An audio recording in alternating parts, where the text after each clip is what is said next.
Kaum muslimin yang dimuliakan oleh Allah Subhanahu wa taala. Jadi kita sudah menjelaskan sesungguhnya Allah Subhanahu wa taala memerintahkan kita untuk berlindung dari setan. Setan itu dikatakan setan itu adalah, katakan sebagian ulama, asal katanya daripada syatuna. Syatuna itu artinya adalah ba'uda 'anil haq, jauh dari kebenaran. Jadi segala sesuatu yang jauh dari kebenaran itu disebut dengan setan. Maka oleh karena itu, setan itu dalam ayat ini juga tidak hanya diterjemahkan dengan yang sesuatu yang berbentuk makhluk halus yang kita kenal saat ini. Tidak. Tetapi juga dari golongan jin dan manusia. Ya, ternyata manusia itu juga dikatakan setan ketika manusia itu sudah mulai menjauh dari kebenaran. Sudah tidak taat kepada Allah, sudah kufur kepada Allah, maka itu dikatakan oleh Allah Subhanahu wa taala sebagai setan. Makanya dalam sebuah hadis Rasulullah mengatakan, berlindunglah kalian dari kejahatan setan jin dan manusia. Maka sahabat bertanya, wa halil ins syayatin? Ya Rasulullah, apakah memang ada setan dari golongan manusia? Maka Rasulullah mengatakan, iya. Maka kita lihat dalam firman Allah dalam surat Al-An'am, Allah mengatakan, wa kadzalika ja'alna likulli nabiyyin syayatinal insi wal jinni yuhi ba'dhum li ba'din zukhrufal qawli ghurura. Jadi Allah menjadikan wa kadzalika ja'alna likulli nabiyyin aduwwan minal mujrimin, dalam ayat lain ya.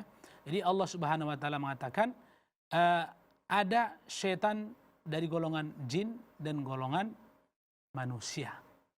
Di setiap makhluk yang ketika dia sudah mulai jauh dari kebenaran itu dikatakan dengan setan. Oleh karena itu Allah Subhanahu wa taala memerintahkan kita untuk berlindung kepada Allah dari kejahatan atau keburukan setan, baik itu setannya manusia ataupun setannya dari golongan jin. Allah Subhanahu wa taala memerintahkan kita untuk dihindari dari manusia-manusia yang berperangai buruk. Manusia-manusia yang berperangai jahat. Ya. Kaum muslimin yang dimuliakan oleh Allah Subhanahu wa taala. Dari dua surat yang sudah kita bahas ini, ada beberapa hal yang perlu kita pahami. Yang pertama, sebagaimana dikatakan oleh Ibnu Qayyim, bahwasanya dari dua surat ini, kata Ibnu Qayyim rahimahullahu ta'ala, apabila seseorang sudah membaca dua surat ini, surat Al-Falaq dan An-Nas, maka seseorang itu telah berlindung kepada Allah Subhanahu wa ta'ala secara total dan secara sempurna. Dikarenakan apa? Karena seseorang itu sudah berlindung kepada Allah Subhanahu wa ta'ala dari segala kejahatan, dari segala kejahatan apapun. Kemudian Ibnu Qayyim mengatakan kejahatan itu terbagi menjadi dua. Yang pertama adalah kejahatan internal, dan inilah merupakan kejahatan yang paling dahsyat. Kejahatan internal itulah jiwa kita sendiri, kata Ibnu Qayyim. Kita diperintahkan oleh Allah Subhanahu wa taala untuk berlindung dari kejahatan jiwa kita. Kenapa? Kalau jiwa kita tidak bisa dikontrol, jiwa kita tidak bisa kita kalahkan sehingga kita hanya menuruti hawa nafsu, maka akibatnya akan sangat fatal. Apa akibatnya? Akibatnya kita akan meradang di neraka Allah Subhanahu wa taala nanti di hari kiamat. Wal iyadzubillah, kalau seseorang itu menuruti hawa nafsunya terus, dia akan menjadi seorang yang menjadi kufur sehingga dia akan merasakan pedihnya neraka di hari kiamat selama-lamanya. Maka dikatakan oleh para ulama seperti Ibnu Qayyim, kejahatan yang paling dahsyat itulah kejahatan diri kita. Makanya Allah mengatakan dalam dalam ayat ini, min syarril waswasil khannas.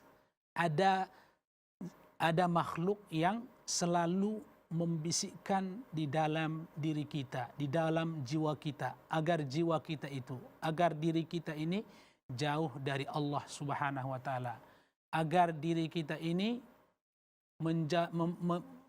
meninggalkan perintah-perintah Allah, agar diri kita ini melaksanakan larangan-larangan Allah.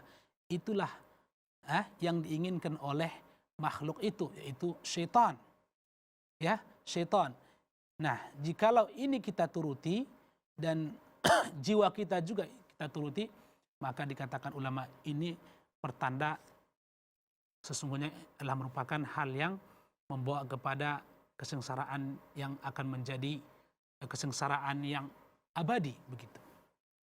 Kaum muslimin yang dimuliakan oleh Allah Subhanahu wa taala. Kejahatan yang pertama lah tadi kejahatan internal, yaitu jiwa kita sendiri.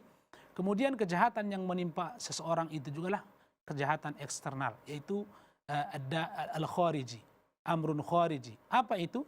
Yaitu dia tadi yang disebutkan dalam surat Al-Falaq, baik berupa gangguan tukang sihir, atau orang yang berbuat dengki, atau binatang buas, atau atau binatang berbisa dan lain sebagainya.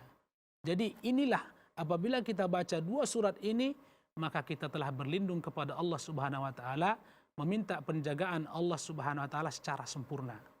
Yang pertama dari kejahatan yang paling dahsyat, yaitu kejahatan jiwa kita. Yang kedua adalah kejahatan eksternal, yaitu hal-hal yang bisa membahayakan diri kita. Tapi ingat, kejahatan internal itu yang paling dahsyat. Kenapa? Pelakunya apabila orang yang tidak bisa mengontrol jiwanya, maka kesengsaraan akan berada pada dirinya selama-lamanya. Berbeda dengan kejahatan eksternal. Contoh seseorang yang digigit binatang berbisa umpamanya, maka dia akan merasakan sakitnya itu hanya mungkin sebentar, atau mungkin kalau seandainya dia meninggal dunia, dia hanya merasakan sakit itu sampai di situ saja. Berbeda dengan orang yang tidak bisa mengontrol jiwanya, maka dia akan merasa sakit selama-lamanya. Maka Ibnu Qayyim mengatakan yang paling dahsyat itu adalah kejahatan internal itu, kejahatan jiwa yang apabila tidak bisa dikontrol. Kaum muslimin yang dimuliakan oleh Allah Subhanahu wa taala. Itu yang pertama. Yang kedua yang perlu kita pahami bahwasanya meminta perlindungan ini ada jenis-jenisnya. Artinya begini, dikatakan oleh para ulama, kita meminta perlindungan itu ada dua jenis. Yang pertama adalah perlindungan yang berbentuk pengagungan.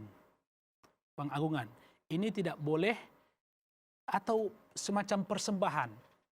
Nah, itu yang atau sesuatu yang berbentuk kultus, mengkultuskan. Ini tidak boleh, perlindungan hal seperti ini tidak boleh dilakukan kecuali kepada Allah Subhanahu wa taala. Contoh, kita dalam keadaan hal yang pada saat itu kita tidak bisa dibantu oleh siapapun. Maka pada saat itu kita hanya bisa meminta perlindungan kepada Allah Subhanahu wa taala. Contoh, mungkin kita dalam keadaan sendirian, kemudian kita dalam keadaan mara bahaya, maka pada saat itu kita tidak boleh meminta perlindungan kepada jin atau kepada setan atau kepada seseorang yang kita anggap itu adalah orang baik, atau kepada kakek kita mungkin yang sudah berada di kuburan. Kita berdoa kepada mereka. Ini merupakan syirik besar. Ya. Bahkan pada dalam surat Al-Jin disebutkan wa annahu kana rijalum minal insi ya'udzuna birijalin minal jinni fazaduhum rahaqa. Dahulu ada beberapa golongan manusia yang meminta perlindungan kepada jin ketika mereka dalam lembah, sebuah lembah. Fazaduhum rahaqa. Maka jin pun, dikatakan Ibnu Katsir, zadal jinnu jara'atan wa zadal insu ithman. Jin makin bertambah leluasa dan makin merasa hebat, dan manusia bertambah dosa. Itu perlindungan yang pertama. Perlindungan dan ini tidak boleh disematkan kecuali kepada Allah Subhanahu wa taala. Dalam hal seperti ini kita hanya berlindung kepada Allah Subhanahu wa taala. Perlindungan yang kedua adalah perlindungan yang tidak menyangkut tentang pengagungan dan kepada sesuatu yang bisa dilakukan oleh sesuatu itu kepada makhluk. Contoh adalah kita berlindung kepada orang yang lebih hebat dari kita. Pokoknya kita